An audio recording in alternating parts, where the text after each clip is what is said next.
Buck Harris, the assistant coach at Laney. I don't know about you, Will. In fact, I do know about you, what you'll say to this, but Buck is the best basketball guy in our area.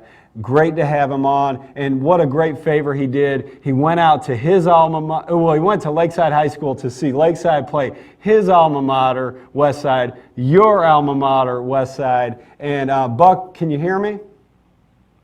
I can hear you just fine, Chad. Great. Hey, did you have fun at the game tonight? It was a good game. Lakeside did their best to stay close for 3.5 quarters, and they did a decent job on Frank tonight, and it was one of those nice works.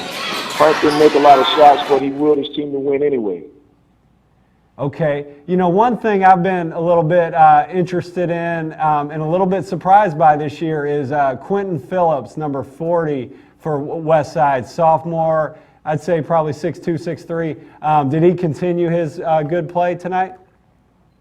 Well, he was very active. He's a very athletic kid. Didn't have a good scoring night tonight, but he did some other good things to help them win. Westside has a very good ball club, and I think the true sign of a good team is being able to go to your bench, and which Westside did tonight. Because Frank was off. He didn't have a good scoring night, and Quentin didn't have a good scoring night, but they went to their bench and had some kids to score some points for them. Okay. Yeah, you know, you mentioned Frank being a little bit off. Our ABRLive reporter kind of told us that he had a little rough time Saturday at Thompson, but he was able to make a couple big plays late, getting some offensive rebounds, keeping some balls alive, and you know, that's what great players do when their shots aren't falling. And it's pretty good that he was able to get that done out at Thompson, because you know that's a hostile environment, right? Yes, it is, and the thing that he's doing, what I noticed tonight, is that not only is he has to carry the scoring load, but he's rebounding, he's passing, he's calling guys to the huddle. He's an ultimate team leader right now. I mean, he is the backbone of that team. So he's doing he's not only just scoring, but all the other little things that he's doing. You know, he's getting on the floor for loose balls. He's calming guys down when they get too emotional. You know, things that just the average fan probably won't notice, but you know, as a basketball fanatic, you know, you see those things on the floor, and he's going to take that team a long way with that kind of attitude. Yeah, and Buck, I think you know, you talked to me earlier, and we'll have the guys queue up hopefully the Lakeside. I'm not sure if we have their highlights, but you were impressed with Lakeside's game plan and the way they executed, right? I was. You know, they came out and they wanted to control the tempo, and they did that for three quarters and probably, you know, 2 or 3 minutes in the fourth.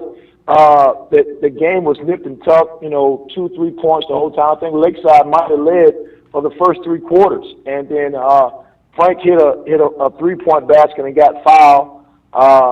One of your video people showed me the play where he fell down.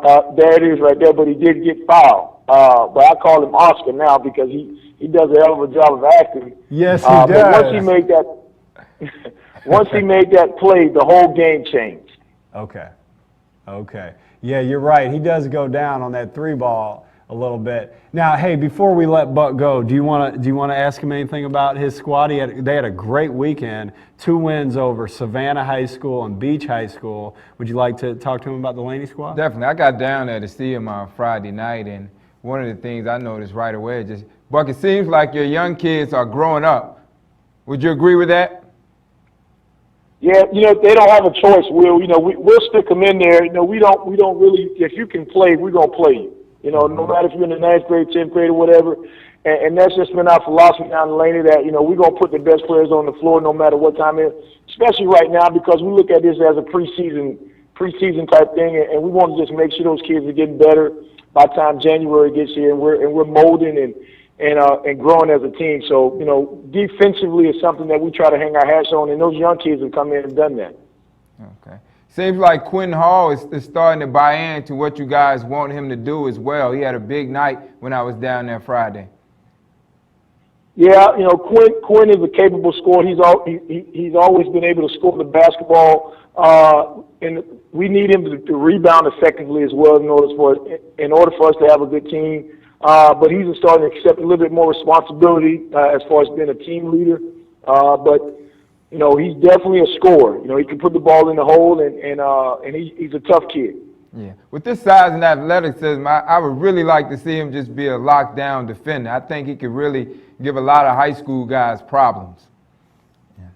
I agree with you totally right there, and that's one of the things that we're moving toward to Quinn is get him, because he's going to have to guard some bigger guys, you know, some 6'3", 6'4" type guys later on in the year, and he needs. We got to get him to take a little bit more pride in his defense. Yeah. Well, congrats on that, Buck. You guys are doing a great job down there with the young guys. They're coming along fast. I'm going to enjoy watching you guys January and February. Well, I appreciate you guys having us on there, and everything that you guys are doing with the ABR report, and we're looking forward to playing in January and February. Definitely, definitely. Hey, Buck, thanks so much for tonight. We'll be right back in touch with you, and we'll be, you know, cheering those Wildcats on throughout the season. Thanks a lot, Chad, and Will. No problem, man. Okay.